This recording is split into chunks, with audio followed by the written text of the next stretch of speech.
Boa noite, meu nome é Bruno Viana e esse é o Física Fora da Escola.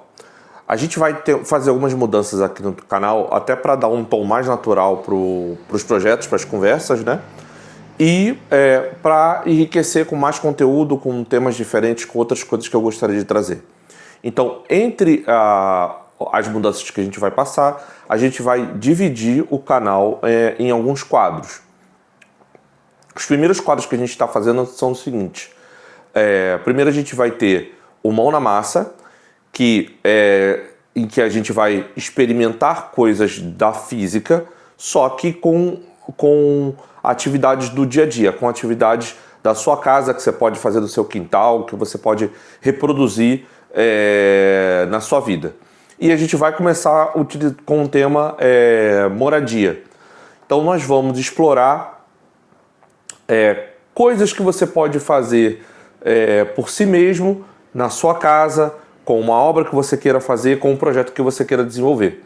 Então esses vão ser os primeiros projetos do Mão na Massa e vocês vão começar a ver como vai ficar. A outra coisa que a gente vai começar a fazer são lives. Então eu vou fazer algumas entradas ao vivo, especialmente nos eventos em que eu estiver participando, tá? E a gente pode fazer outras lives aqui com algum aviso anterior. Eu também vou trazer algumas pessoas que possam falar sobre temas relacionados à física ou outros temas que vocês tiverem interesse. Por exemplo, é muito comum a busca por intercâmbio de pessoas que estão estudando física, que estão estudando computação, que estão estudando engenharia, e a gente pode falar um pouquinho disso. A gente pode falar também sobre a própria engenharia. A gente pode pegar um ramo específico da física, como computação quântica, por exemplo, e trazer alguém aqui para falar a respeito. Então, vamos fazer essa movimentação, essa mudança, né? E, além disso, fazer algumas reações a vídeos virais. Tem muitos vídeos virais na internet, alguns deles são puramente feitos por IA, outros envolvem algum tipo de truque, e isso, para quem conhece a física que está por trás do fenômeno, é bem fácil de reconhecer. Você sabe que algumas ações, alguns efeitos são simplesmente impossíveis de acontecer no mundo real. Então, quando a gente vê esses vídeos virais, a gente pode descobrir se eles são verdade ou não e, quem sabe, até tentar reproduzir a mesma experiência aqui no canal. Uma das grandes vantagens da ciência é que qualquer experimento, qualquer teoria científica, ela deve ser reprodutível. Então não adianta você fazer um experimento que só funciona na sua casa, ou que só funciona no seu laboratório, ou que você precisa ter fé para poder acontecer. E isso não é ciência. Um fenômeno científico ele precisa poder ser reproduzido dentro do laboratório. Até que você consiga reproduzir ou entender as condições em que o fenômeno ocorre e garantir que naquelas condições o fenômeno vai se repetir, até que você tenha essa certeza e possa observar isso, a gente não pode dizer que algo é realidade. Então, é muito comum você ver estudos científicos, pesquisas que são publicadas. Muitas vezes essas pesquisas não foram revisadas, apenas um cientista ou um grupo chegou àquela conclusão, e antes mesmo de haver algum tipo de confirmação pela comunidade científica, ou pelo menos por outros cientistas, aquele estudo ou aquela descoberta se torna notícia, aparece nos jornais e as pessoas já dão isso como verdade. Esse é um dos grandes erros que existe na divulgação científica, na grande mídia, né? E é uma das coisas que a gente precisa prestar atenção, que a gente precisa estar atento quando uma nova pesquisa é publicada. Além de tudo isso que eu falei do React das lives, a gente precisa manter os fundamentos. Então, tudo isso que a gente falou se baseia em certas leis da física. E é legal a gente revisar essas leis, conhecer essas leis, explorar de uma forma que talvez você não tenha visto na escola. É muito comum as leis físicas ou uma fórmula matemática ser suavizada por motivo didático, né? Então, às vezes uma turma não está preparada para receber um determinado conteúdo, o professor simplifica para tentar trazer aquilo para aquela turma. Mas como é aquilo na realidade? Isso acontece muito com as fórmulas que estão ligadas ao cálculo, né? Ao cálculo diferencial integral. Muitas fórmulas da física foram pensadas a partir do cálculo diferencial integral de Newton. Então, quando você leva isso para o ensino médio, por exemplo, você precisa simplificar a fórmula ou simplificar aquela ideia, aquele conceito, para que os alunos que ainda não viram um cálculo diferencial integral consigam compreender aquela fórmula ou aquele conceito físico.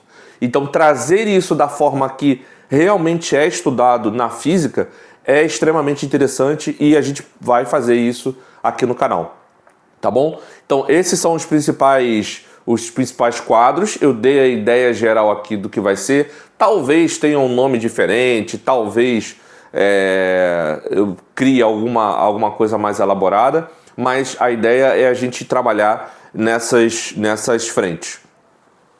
E continuando um pouquinho do que eu falei no último vídeo, em que a gente estava falando sobre IA, no último vídeo acho que eu fui um pouco catastrofista, talvez, ou dei uma visão muito reativa à visão da OpenAI e de algumas empresas americanas, né? E isso não é o quadro completo, a minha visão não está vinculada só à opinião dessas empresas ou o que foi publicado ali, tá? Então eu queria dar uma visão melhor e um pouco além nas ideias que estão relacionadas ao futuro da inteligência artificial e como a humanidade vai reagir a isso, né? Então eu vou complementar um pouquinho o que eu estava comentando no vídeo anterior. Então, na minha opinião, o grande caminho que a gente tem a partir do desenvolvimento da IA e agora dos agentes de IA, e aí você tem AGI e outras evoluções que a gente vai ter para as inteligências artificiais, o grande caminho que a gente tem para isso é o retorno aos fundamentos. Então, mesmo que nós não consigamos chegar a uma inteligência artificial geral, a AGI, ou mesmo que muitos setores, muitas áreas não sejam substituídos por IAs ou por robôs, uma tendência que eu enxergo e em que eu estou acreditando, e eu vou dividir aqui com vocês, é que a gente precisa retornar aos fundamentos. Eu já vinha pensando isso mesmo antes da publicação ou da entrevista com o Elon Musk e com o presidente da NVIDIA. E eles usaram exatamente essa frase, que a gente precisa retornar aos fundamentos. E aí eu vou falar um pouco de qual é a minha visão a respeito disso. Algumas coisas são um pouco óbvias, mas outras a gente vai tentar desenvolver aqui e tentar chegar numa conclusão juntos. E depois você deixa aí nos comentários o que você está vendo, como você pretende reagir a toda essa evolução, a todas essas mudanças que estão acontecendo no mercado e na vida da gente com a inteligência artificial. Então, o que eu chamo de retornar aos fundamentos e como é que isso aparece no nosso dia a dia? Repara que o caminho até o momento tem sido o seguinte: a gente tem se especializado cada vez mais em diversas áreas. E eu vou citar como exemplo a área de computação, que é a que eu estou inserido. Mas isso se aplica a outras áreas e você vai perceber como esse mesmo processo pode ser aplicado a outras áreas. E em algum momento eu posso fazer o exercício de expandir isso para outras áreas também. Repara como a gente veio num processo de super especialização, cada vez mais surgem novas carreiras, novas funções dentro das empresas, novos cursos nas faculdades. Então, pensando aqui pela área da computação, a gente tinha o estudo de física, né, antigamente, que deu origem às engenharias, né? A engenharia, física, matemática, são coisas que surgiram meio que juntos, foram caminhando juntos e foram evoluindo. E aí no começo você tinha coisas como engenharia mecânica, engenharia civil, até a descoberta da eletricidade, e a gente teve a criação da engenharia elétrica. E eu vou usar a palavra engenharia para tratar de todas as carreiras relacionadas a um determinado assunto, tá? Mesmo que não sejam engenheiros, mas vocês vão perceber que tem várias carreiras que estão associadas àquela engenharia que eu vou citar. Por exemplo, engenharia elétrica dá origem a técnicos de elétrica, eletricistas, enfim, várias áreas, vários tipos de mão de obra que estão associados à engenharia elétrica. Mesma coisa para a engenharia civil. Então, a partir do desenvolvimento da engenharia elétrica, a gente teve descobertas na área da eletrônica.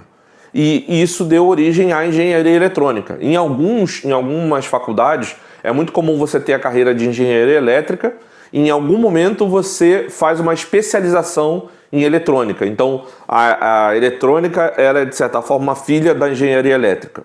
E as engenharias costumam ter muitas matérias comuns, assim como a física, todos compartilham de uma base comum para todas essas carreiras nas faculdades. Isso é muito comum, as pessoas sentarem juntos e conhecerem uns aos outros e terem professores compartilhados entre eles, né? Bom, depois da engenharia eletrônica, a gente teve o desenvolvimento da computação. Então, nós tivemos os cursos de engenharia da computação, ciência da computação e todos os correlatos. Uma coisa até engraçada é que é difícil para o RH dizer qual curso que ele vai exigir para você entrar numa carreira. Então, muitas vezes o cara que faz desenvolvimento de sistemas ocupa uma vaga do cara de ciência da computação e vice-versa. Então, geralmente o estudante na hora de entrar na faculdade fica super preocupado em qual faculdade vai seguir, mas na hora da seleção vamos ver quem é capaz de desempenhar um certo papel e pronto. Né? Então, isso não acontece tanto no mercado de trabalho. A capacidade de trabalho é muito mais importante do que o curso que foi feito anteriormente. É muito comum, inclusive, pessoas de outras áreas acabarem migrando para a computação.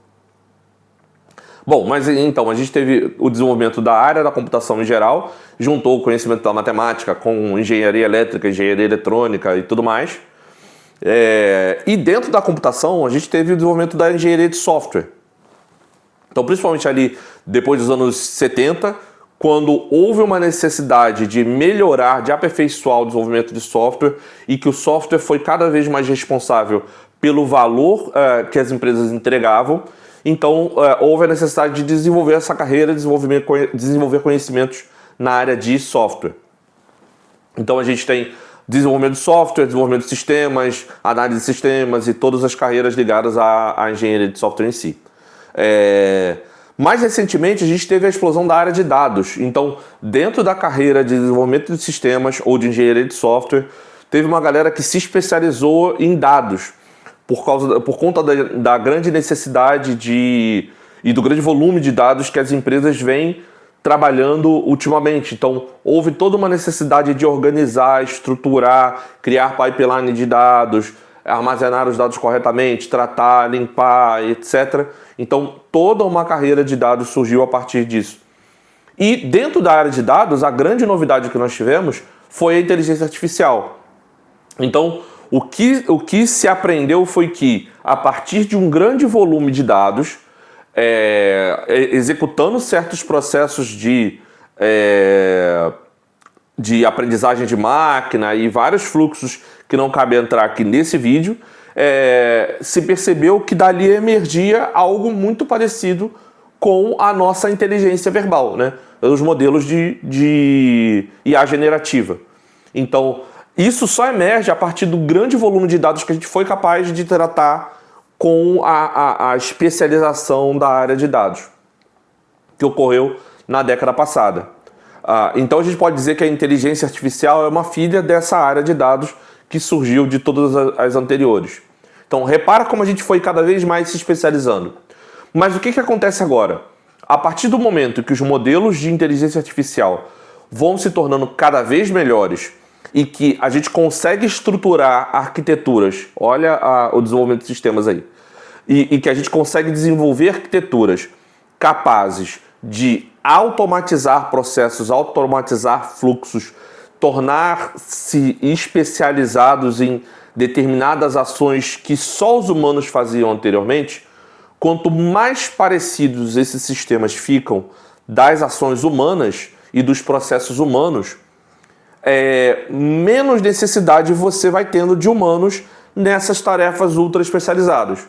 E talvez o exemplo mais estrondoso atualmente são dos agentes especializados em programação. Então, eu costumava brincar que alguns dos meus colegas desenvolvedores pareciam mais robôs do que pessoas, né? Porque para você programar, você precisa ter um raciocínio algorítmico, você precisa pensar em etapas, você precisa pensar de maneira estruturada.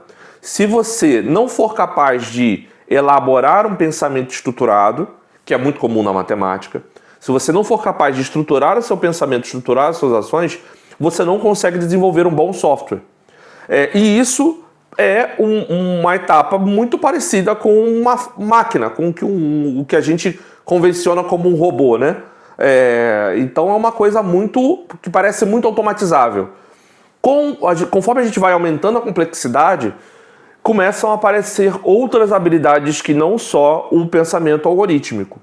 Você não só precisa ter um bom algoritmo, mas você precisa pensar como as coisas vão se combinar, como as coisas vão interagir em conjunto. E isso é muito mais difícil para uma máquina elaborar do que para um humano. Então aí começa a entrar o talento humano na coisa. Então daí também se convencionou diversos padrões de software e etc, né? Padrões de desenvolvimento, paradigmas de desenvolvimento. E todos os outros estudos da engenharia de software que partem desse esforço de saber como os elementos de um software vão se combinar e interagir, né?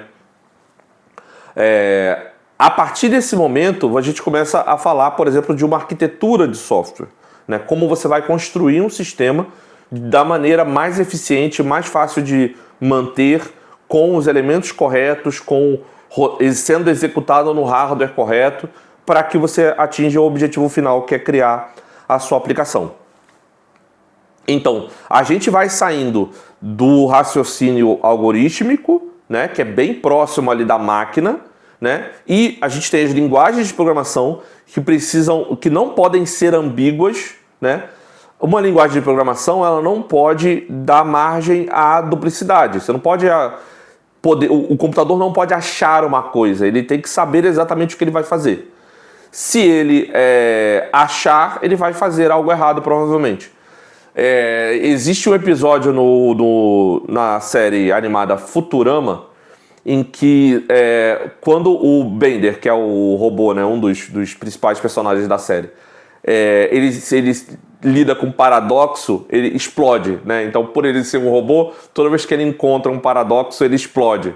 Então é bem assim o jeito que a gente pensava a robótica e a execução de software tradicional até agora, né? Então, o software, como a gente desenvolve hoje, ele precisa ser exato, ele precisa ter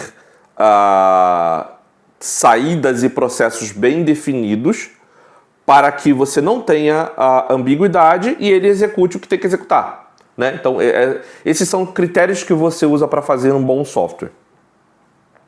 E quando a gente fala de LLM e de modelos de inteligência artificial, LLM são Large Language Models, como vocês sabem. Quando a gente está falando desses modelos de linguagem, a linguagem que o modelo trabalha é muito mais parecida da linguagem humana. Ela pode ser, inclusive, ambígua algumas vezes. E isso dá margem a possíveis erros e a possíveis problemas. Qual é o caminho que a gente descobriu e que a gente está usando? É conseguir direcionar esses modelos para tarefas especializadas e dar a eles a capacidade de criticar as suas ações. Então, é o famoso thinking, né? Você pode ver ali o pensando. O pensando do seu agente de IA, enfim, do Manu, do ChatGPT, é ele discutindo com ele mesmo, ou com um modelo paralelo, né? É o agente de IA ou a LLM discutindo com uma outra LLM se aquilo é a melhor opção ou não. Então, dependendo de como foi modelado ali o seu agente, você consegue garantir que você vai ter bons resultados desse processo. E isso vai ser tão bom quanto melhores forem os dados que você der para treinar os modelos e melhor arquitetura que você desenhar para esse negócio. né? Então, a gente chega no momento em que os modelos de IA são capazes de substituir esse mesmo processo que eu falei que os desenvolvedores fazem até hoje, né?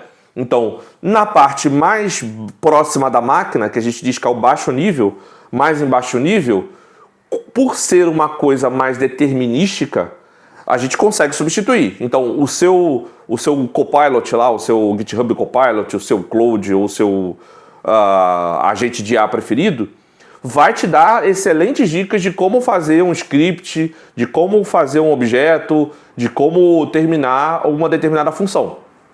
Isso ele vai funcionar super bem.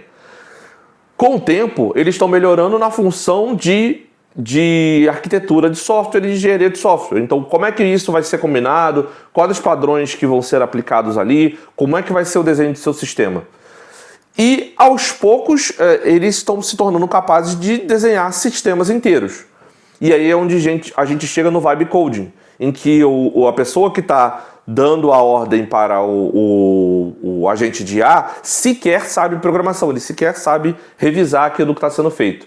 Ele só diz, faça o aplicativo tal, tal, tal, ou faça o sistema tal, tal, tal, e a plataforma de vibe coding vai ser capaz de executar aquilo ali. E tem uma crítica aí sobre vibe coding, desenvolvimento assistido, não vou entrar nesse mérito agora. Isso que está acontecendo no mercado hoje e é isso que as pessoas estão usando hoje. E aí esse é o meu objetivo. O que esse tipo de agente e outros agentes de IA com outras especializações estão sendo capazes de fazer? Eles estão automatizando ou substituindo o trabalho humano nessas tarefas que já estão bem definidas, que têm processos bem definidos. Então, se você tem um processo bem definido, mesmo que seja um processo até agora humano, um processo cognitivo, né, como escrever um texto, escrever um software, elaborar uma arquitetura, fazer um desenho, criar uma arte de design, todos esses processos podem, uma vez bem definidos, uma vez com critérios bem claros, podem ser substituídos por agentes ou conjuntos de agentes de IA, né? E aí também tem várias arquiteturas para você combinar esses agentes de IA. Então, o que vai acontecer com essas carreiras? O que acontece com essas pessoas? Repara que o caminho inicial foi sair de uma grande área, que era generalista, que era fundamental, e ir criando especializações em áreas menores. E essas especializações resolviam domínios cada vez mais específicos. Agora que a gente consegue resolver processos desses domínios específicos, você cria uma demanda para pensar nos domínios mais fundamentais. Então, na minha opinião, o que acontece para cada área que você possa imaginar, você pode imaginar qualquer uma. Eu vou dar o exemplo da área de software e da área de computação. A gente pode dar um passo atrás e voltar para pensar melhor a etapa anterior. E aí você geralmente vai querer um humano naquele lugar. Então, por mais que os agentes de IA se tornem excelentes, especializados e tudo mais, vai havendo uma necessidade da capacidade humana, das capacidades humanas, que a gente pode destrinchar depois, mas das capacidades inerentemente humanas, para realizar essa tarefa. Então, por exemplo, nós temos excelentes agentes de IA para codar, para escrever código de software, né? Escrever um código fonte. Porém, na área de arquitetura, costuma ser importante ter um humano. Ou na área de engenharia de software, na hora de pensar como as peças vão encaixar, o talento humano ainda se sobressai e ainda é importante. Na área de segurança, que envolve critérios que eu não deixaria para uma máquina escolher, por exemplo, eu não deixaria para uma máquina escolher se vai desativar ou não desativar uma usina nuclear, cortar energia ou não cortar energia numa usina nuclear. Eu acho que o humano deveria fazer esse tipo de escolha. Você vai voltando para questões mais fundamentais que é importante ter um ser humano ali, independente do conhecimento técnico, porque é uma escolha que cabe a um ser humano até onde a gente pensa atualmente. Então, na área de software, você tinha todo esse nível de especialização E aí a gente começa a voltar para a necessidade de arquitetura, de engenharia de software, etc. Com isso, e uma vez que a gente consegue automatizar até esses processos de arquitetura de engenharia, você tem uma demanda por hardware. E aí a gente está falando de novo de eletrônica e de computação, de eletrônica aplicada à computação. Então a gente tem computação e eletrônica juntos aí. Repara que a gente saiu de um domínio que era essencialmente de software e surgiu uma necessidade de hardware. Até agora, a robótica ainda não é capaz de substituir tarefas de hardware, todas as tarefas pelo menos. Algumas tarefas bem definidas no local definido, sim. Por exemplo, um data center pode ter uma troca automática de placa, isso é até trivial, pode acontecer. Mas você gostaria de ter humanos gerenciando o data center caso algo dê errado. É o famoso ter alguém para puxar a tomada em caso de emergência, né? Você preferiria ter um humano responsável por puxar ou não a tomada daquele data center. E aí você tem visto a demanda hoje por novas arquiteturas de hardware, o crescimento da NVIDIA, o quanto a valorização que houve da NVIDIA e a necessidade que houve de demanda na NVIDIA, a Intel não conseguindo acompanhar o desenvolvimento, outras empresas não conseguindo acompanhar o desenvolvimento, as novas tentativas da China para ter suas próprias arquiteturas de chips e toda a evolução de chips que está ocorrendo nesse momento, inclusive com a exploração de novas tecnologias. Então repara como toda essa automação na ponta no software gerou, e dados, né? Gerou novas demandas para o hardware. Só que a coisa não para por aí. Mesmo que eu seja capaz de automatizar novos processos e toda a logística, toda a instalação, configuração, deploy, mesmo que eu consiga automatizar todos esses processos de hardware, que a gente ainda está longe, a gente tem uma demanda anterior que é de engenharia civil e engenharia elétrica. A gente precisa de instalações para isso e a gente precisa de energia para essas plataformas funcionarem, para esses data centers funcionarem. Então repara como a gente voltou de novo para uma área mais fundamental, que são as engenharias que dão suporte para os data centers. E aí um exemplo de como isso está evoluindo a empresa lançada pelo Jeff Bezos, em que ele propõe uma IA física. E a proposta de IA física, e ele não é o único a lançar essa proposta de IA física, existem outras startups que estão trabalhando nesse caminho, inclusive a NVIDIA, é conseguir substituir o trabalho de engenharia, ou pelo menos automatizar, auxiliar, apoiar o trabalho de engenharia. Então, a inteligência artificial, que até agora estava sendo capaz de substituir o trabalho cognitivo, também vai ser capaz de substituir trabalhos relacionados à física, trabalhos manuais, trabalhos de projeto e de execução de itens do mundo real, e não só do mundo virtual, do software, dos dados que estavam executando dentro do computador. Então, a gente vai ver nos próximos anos uma IA com capacidade de compreender o mundo físico. E isso não vai gerar só vídeos melhores, né? Porque um dos grandes problemas das IAs tentando gerar vídeos é que elas não compreendem que um objeto é um objeto, que uma pessoa é uma pessoa, que 5 dedos são 5 dedos, e quando uma mão vira, os dedos somem por trás da mão e você vê uns efeitos bem esquisitos, algumas coisas se cruzando, umas coisas bem loucas que aparecem em vídeos gerados por IA, né? E tá aqui a prova que esse vídeo não é gerado por IA, pelo menos não por enquanto. Então, as IAs físicas vão ser capazes não só de gerar imagens melhores e mais coerentes, mas também de compreender o mundo físico como um todo. Tanto mecanicamente, então pensa numa IA ajudando um AutoCAD para desenhar peças e interações de motores, quanto para uma IA que é capaz de compreender como uma estrutura funciona, como a gravidade funciona, como o solo funciona, como o solo interage com o prédio. Então repara que tem toda uma área de cálculo estrutural, de estruturas, que a gente vai ver depois em algum momento aqui do canal, mas tem toda uma área que pode sim ser substituído por IA, por uma IA desse tipo que o Jeff Bezos está propondo. E por isso que essa empresa arrecadou tanto dinheiro e está chamando tanta atenção.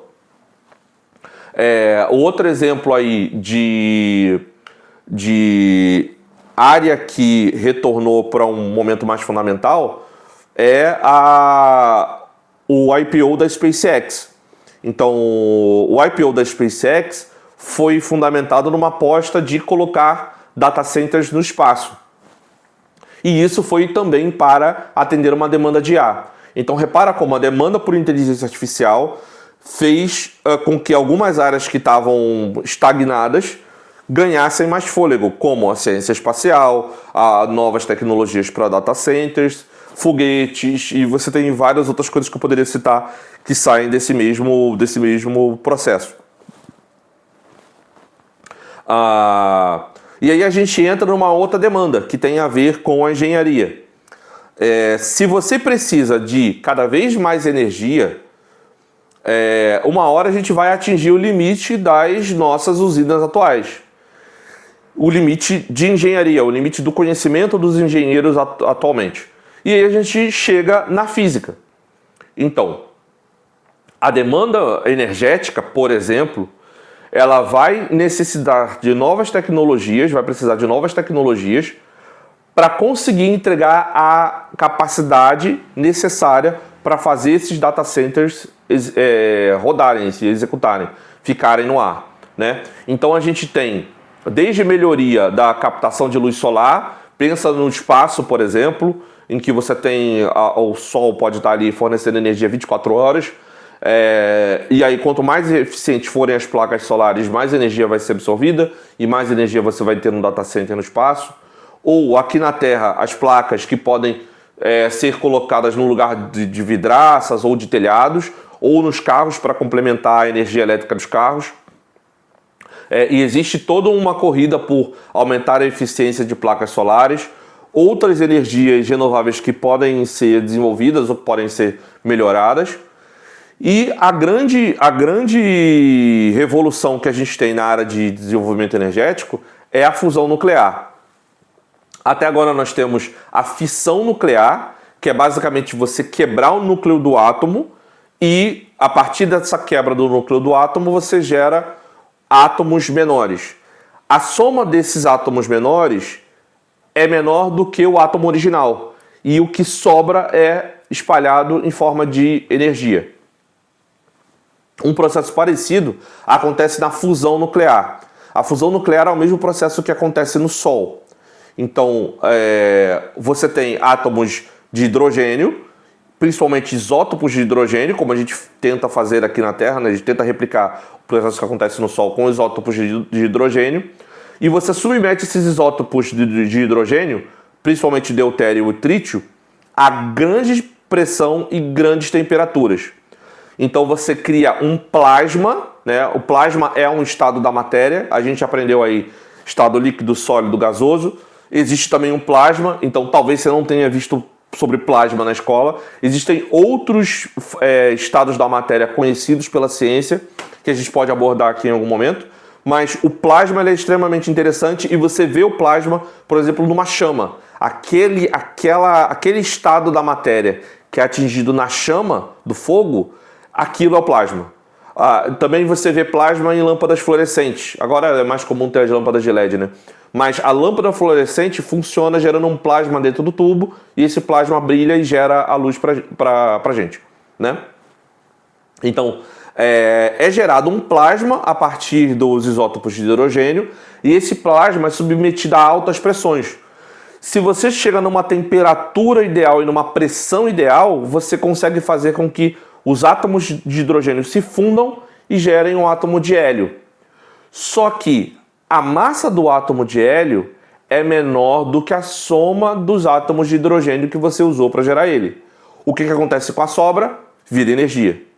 E isso é explicado por aquela fórmula do Einstein, né? E igual a mc ao quadrado. Quer dizer, energia é igual a massa do que você está convertendo vezes a velocidade da luz. Então, uma massa pequenininha é multiplicada pela velocidade da luz, que é muito grande, e isso demonstra a quantidade de energia que pode ser gerada através da fissão ou da fusão nuclear. Tanto a fissão quanto a fusão são os meios mais eficientes de gerar energia que a humanidade conhece. O problema é que a fusão nuclear gera lixo nuclear, né? E o lixo nuclear ele é tóxico, ele pode causar poluição, ele pode contaminar outras pessoas. O caso de Goiânia, do Césio 137, é um exemplo de resíduo nuclear mal armazenado. Não era de uma usina, né? Mas é um exemplo de um resíduo nuclear mal armazenado. E esse é o tipo de coisa que acontece quando você armazena resíduo nuclear de maneira imprópria. O acidente de Chernobyl é um outro caso de material nuclear mal tratado, mal cuidado, um processo ruim. E aí, quando você tem um acidente, você tem coisas como o que aconteceu em Chernobyl. Então, esses são os riscos que a gente tem quando trabalha com a fissão nuclear. Com a fusão, isso não acontece. Você tem como resultado, né, o hélio. E o hélio está na atmosfera, né? Você não gera um gás tóxico, você não gera radiação. O problema até agora era que, para conseguir gerar essa reação, você precisava de muita energia. Para começar a gerar a reação, você já precisava de energia. Então, tanto a usina nuclear de fissão quanto a energia nuclear, ou a usina nuclear de fusão, elas precisam estar ligadas numa rede que já exista. Então ela já precisa de energia para começar a funcionar. Ela, inclusive, tem que ter um gerador próprio, a diesel ou de qualquer outra forma, porque se ela ficar sem energia, acontece o que aconteceu em Chernobyl, né? O acidente de Chernobyl aconteceu, inclusive, por um desligamento impróprio. Então, essas usinas elas dependem de ficar ligadas na tomada, generalizando, né, na rede elétrica o tempo inteiro. E elas utilizam essa energia para iniciar um processo e esse processo devolve mais energia do que recebeu. Até o momento, até esse ano, a gente não era capaz de fazer isso de maneira eficiente. Então você precisava de muito mais energia vindo da rede do que a energia que era entregue pela usina de pela usina de fusão nuclear.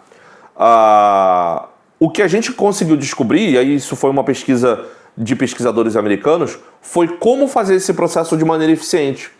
E isso deu início a uma corrida de diversas startups e diversos projetos, inclusive que estão acontecendo na Europa, na Ásia e nos Estados Unidos, para criar reatores de fusão que vão entrar em produção, vão estar conectadas à rede elétrica, fornecendo energia.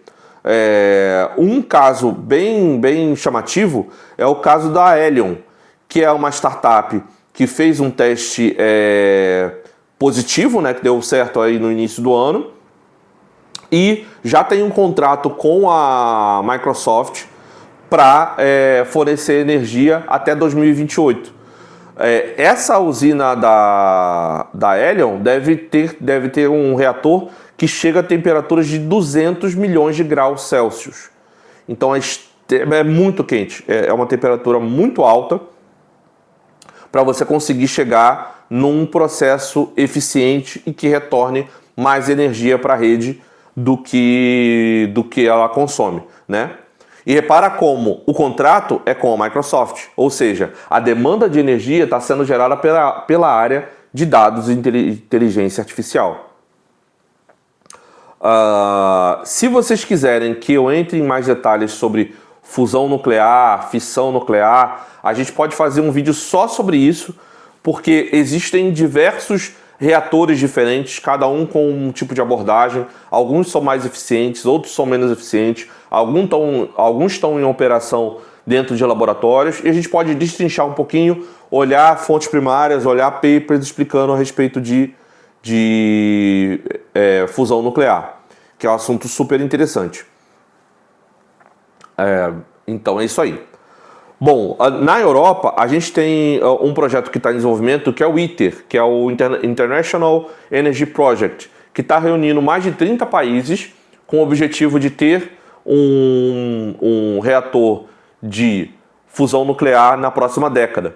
Então a Europa também está entrando aí nesse jogo e eu estou puxando aqui como exemplo, né?